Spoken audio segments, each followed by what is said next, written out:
Next nine news में आपका बहुत बहुत स्वागत है। मैं हूं आपके साथ अबरारुल हक रहमानी। दर्शकों, अरविंद केजरीवाल की पेशी होनी है ईडी के सामने और अब इस मामले को लेकर के चर्चा खूब हो रही है कि अरविंद केजरीवाल क्या वाकई पेश होंगे या फिर इस पूरे मामले पर वो एक नए पैतरे के साथ ईडी को कहीं ना कहीं चकमा देते नजर आएंगे।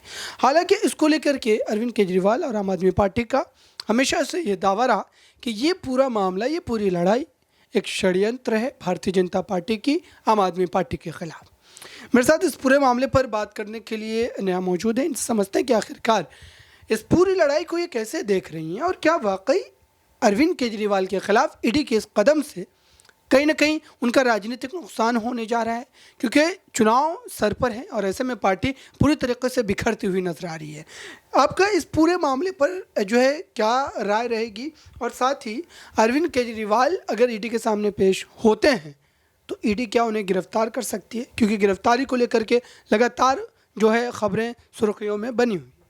देखिए अबरार, यहाँ पर अगर मैं शुरू से यहाँ पर स्टार्ट करूँ तो सबसे पहले आप देखिए सत्येंद्र जैन जेल में गए, उसके बाद दिल्ली के पूर्व उप मुख्यमंत्री मनीष सिसोदिया का जेल जाना, उसके बाद यहाँ संजय सिंह जिस तरीके से जेल गए हैं वो तरीका वाकई में आम आदमी पार्टियों के लिए काफ़ी ज़्यादा भयानक तरीका है। क्योंकि देखिए यहाँ 4 तारीख यानी कि 4 अक्टूबर को संजय सिंह के घर ईडी पहुंची और यहाँ पर उनके घर पर देखा गया कि यहाँ जो ईडी है वो काफ़ी कुछ वहाँ पर ढूंढते भी नजर आई, घर पर छापा मारा। उसके बाद संजय सिंह को पूछताछ के लिए बुलाया। जैसे ही संजय सिंह पूछताछ के लिए पहुंचे ईडी दफ्तर, वहां उनको धर लिया गया।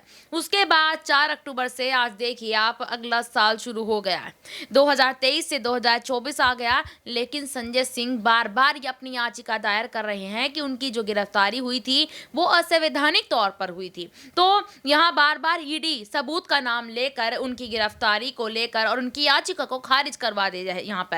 उसके बाद अब यहाँ ये बात सामने आ रही है कि अरविंद केजरीवाल को भी 2 से 3 समन यहाँ भेजे जा चुके हैं।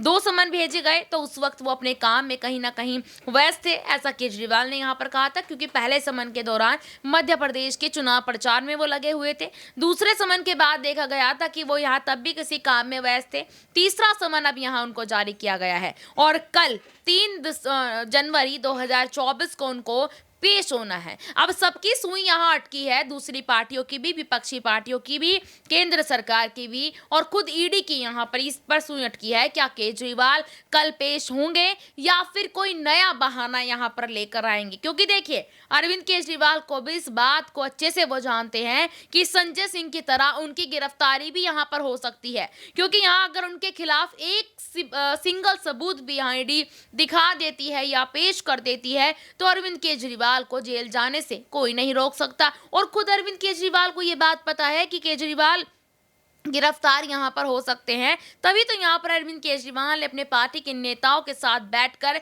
जेल जाने के बाद तक की पार्टी कैसे चलेगी, पार्टी में कैसे काम होगा, जेल से सरकार चलेगी या नहीं चलेगी, इन सारी विषयों पर बात कर रख ली है।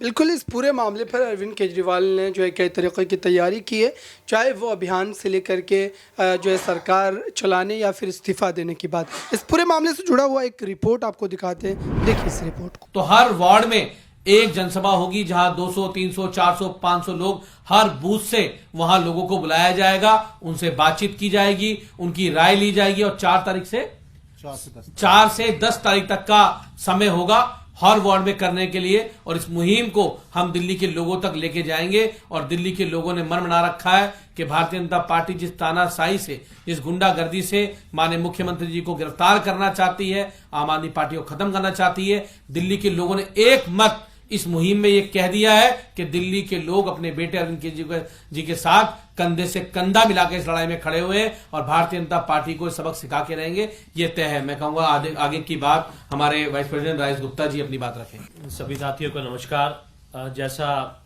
मेरे साथियों ने आपको बताया कि लगभग 1 करोड़ लोगों तक आम आदमी पार्टी के वाइस प्रेसिडेंट्स, विधायक, पार्षद, गली गली का कार्यकर्ता पहुंचा और मैं तो मीडिया के उन साथियों का भी धन्यवाद करता हूं क्योंकि आप लोग भी उसके अंदर आए थे। मेरे साथ में भी कुछ मीडिया के साथियों ने देखा, वीडियोस बनाई, फोटोज लिए उन लोगों के जो इमोशनल हो रहे थे इस बात को सोचते हुए भी कि दिल्ली के लोकप्रिय मुख्यमंत्री को नोटिस दिया जा रहा है, उनको बुलाने की कोशिश हो रही है।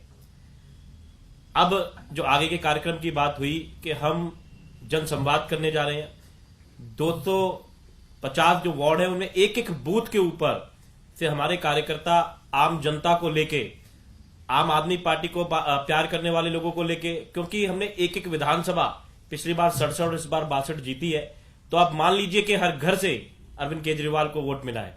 तो एक एक घर से एक एक आदमी को हम लाने की कोशिश करेंगे, उनसे संवाद करेंगे। मैं मीडिया के साथियों को भी उसमें आमंत्रित करता हूं कि आप भी जरूर आके देखिए कि किस तरीके से आम जनता इस बात से पूरे गुस्से में है कि उनके प्यारे मुख्यमंत्री को जेल में डालने की बीजेपी सोच भी सकती है।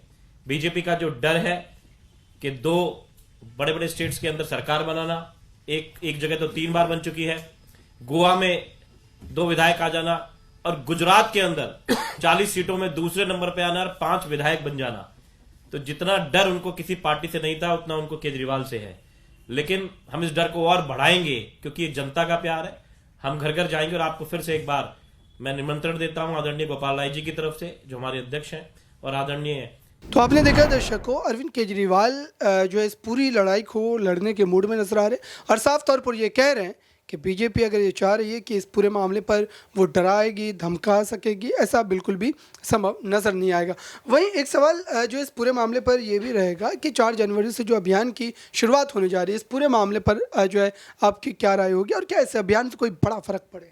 देखिए, आम आदमी पार्टी यहाँ 4 जनवरी से एक अभियान शुरू करने जा रही है। अभी तक अरविंद केजरीवाल देखा जाए तो यहाँ पर हरियाणा के एक विपश्यना सेंटर में थे यहाँ, और वो जैसे ही विपश्यना सेंटर से बाहर आए उन्होंने सबसे पहले अपनी गिरफ्तारी को लेकर यहाँ एक बैठक करी और बात भी कही। उन्होंने यहाँ पर ये बयान दिया कि अगर जनता के लिए अच्छा काम करेंगे तो जेल में जाना तो पड़ेगा ही, ऐसा वो कुछ यहाँ पर कहते नजर आए। उसके बाद उनकी अगली लाइन ये थी कि संजय सिंह और मनीष सिसोदिया जैसे नेता पर हमें गर्व है कि उन्होंने अच्छे काम किए जनता के लिए, इसलिए सरकार ने उनको जेल में डाला। तो देखिए, यहाँ पर वो काफ़ी कुछ कहते नजर आए। रही बात उनके यहाँ की कि जैसे कि आपने बोला कि 4 तारीख से उनका एक कह सकते हैं कि वो एक यहाँ आंदोलन टाइप भी कह सकते हैं, उसमें अपनी बातें वो रखते नजर आएंगे, जनता को अपनी तरफ और ज़्यादा आकर्षित करते नजर आएंगे। और देखिए, यहाँ पर इस बात को किसी को नहीं भूलना चाहिए कि कोरोना के वक्त में मैं पूरे उसकी बात नहीं करूँगी, मैं हर राज्य के, लेकिन दिल्ली की बात अगर करना चाहूँ तो दिल्ली में